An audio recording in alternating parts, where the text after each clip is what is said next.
এখন দেখো যে এখানে জিপিএ কন্ডিশনটা কি, জিপিএ এখানে 50 মার্ক রয়েছে, হিউজ পরিমাণ একটা মার্কস রয়েছে এখানে, তাই না? এখন এই 50 মার্কস তুমি কি হয় পাবা? এসএসসি যোগ এইচএসসি, তোমার এসএসসি এবং এইচএসসি থেকে 50 মার্ক নেওয়া হবে। কিন্তু এখানে এই জিপিএটা বের করার পদ্ধতিটা একটু ভিন্ন। দেখো এসএসসি প্রাপ্ত মোট নম্বর ভাগ 1000 গুণন 25 এবং এইচএসসি প্রাপ্ত মোট নম্বর ভাগ 1000 গুণন 25, 1100 গুণন 25। আমি ধরে নিলাম যে তুমি প্রাপ্ত মোট নম্বর, অর্থাৎ তোমার এসএসসি তুমি মোট নাম্বার পেয়েছো 800, এই 800 কে 1050 দ্বারা ভাগ করতে হবে গুণন 25, তাহলে তোমার আসতেছে 19.05।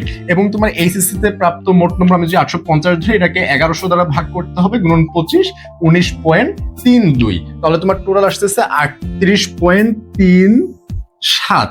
এখন দেখো এই 38.37 এটা কিন্তু 50-এর মধ্যে, কতর মধ্যে?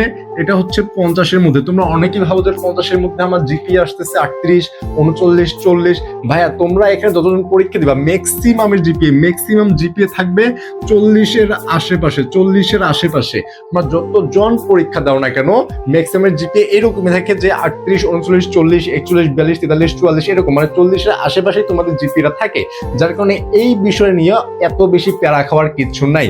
তোমার তো এই জিপিএটা হয়ে গিয়েছে, তুমি এটা পরীক্ষা দিয়ে ফেলেছো, যার কারণে তুমি এটা কোনো চেঞ্জ করতে পারবে না। কিন্তু তোমার এখনো যেটা হয় নাই সেটা হচ্ছে তোমার পরীক্ষা। তোমার এখন এই পরীক্ষাটা হয় নাই, তুমি এই পরীক্ষার ফলাফল, যে ফলাফল রয়েছে এই ফলাফলটা কিন্তু পরিবর্তন করতে পারো। তুমি যে হিসেবে পড়তেছো সেই হিসেবে ফলাফলটা আসবে, কিন্তু এটা তো হয়ে গিয়েছে। তোমার বিগত যে কর্মফল সেটা কিন্তু অলরেডি ঘটে গিয়েছে।